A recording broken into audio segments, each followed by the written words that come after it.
قلتها على انه يجب يعني ان نبدا المباراه بالبحث على هدف التسجيل.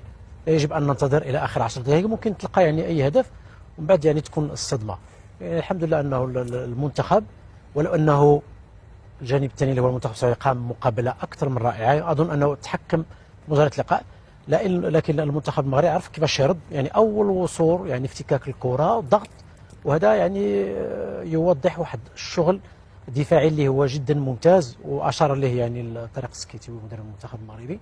يعني ضغط عالي، افتكاك الكره وتسجيل الهدف. يعني وهذا يعني لا يقوم به الا المجموعات اللي هي عندها اول حاجه تكتيك واستراتيجيه جيده جدا، وعندها قوه الشخصيه، على انك ممكن يعني تتحمل 11 دقيقه والمنتخب السعودي كيضغط عليك، ولكن من اول صعود فانت كتسترجع الكره يعني في الربع الاخير يمكن هذا، ولا الثلث الاخير، وتسجل منه. يعني هذه الشخصيه اللي صراحه استحق من خلالها المنتخب المغربي على انه يتاهل متصدر للمجموعه. مايت سوري منذر. بالنسبه لي انا اهم نقطه في المقابله اللي كانوا في كره القدم، تقدر تتعدي بالفترات الصعيبه.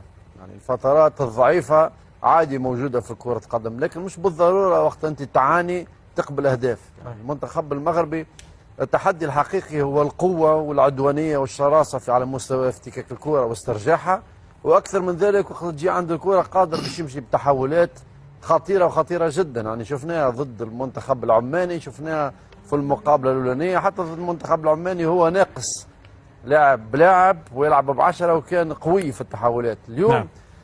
كتشوف المقابله تحس ان المنتخب المغربي قاعد يعاني. السيطره 60-40، المنتخب السعودي عنده كره 60 استحواذ و40 المنتخب المغربي.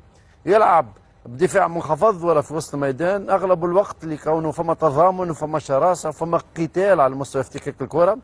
لكن في الفرق القويه والكبيره وقت تسترجع الكره فما ضغط عكسي من المنتخب السعودي ويضغط عليك، وبالرغم اللي فما ضغط عكسي اكثر المرات المنتخب المغربي يخرج من الضغط هذاك ويمشي للمساحه الفارغه ويعمل هجمات، وكان خطير. بولاكسوت عمل مقابله كبيره ياسر، الدفاع عمل مقابله كبيره ياسر، امتصوا الضغط هذاك. فما فرص للمنتخب السعودي لكن ما فماش خطوره كبيره. المنتخب المغربي اذا هو يعاني وما يقبلش اهداف ويخرج منتصر ننتظر تمشي بعيد في الدوره هذه. كابتن جمال تكلمت بس عندي ملحوظه واحده. المباراه تفضل. يعني في حكام بتبقى مشهوره على مستوى العالم وعلى مستوى الوطن العربي وافريقيا ان ده حكم يعني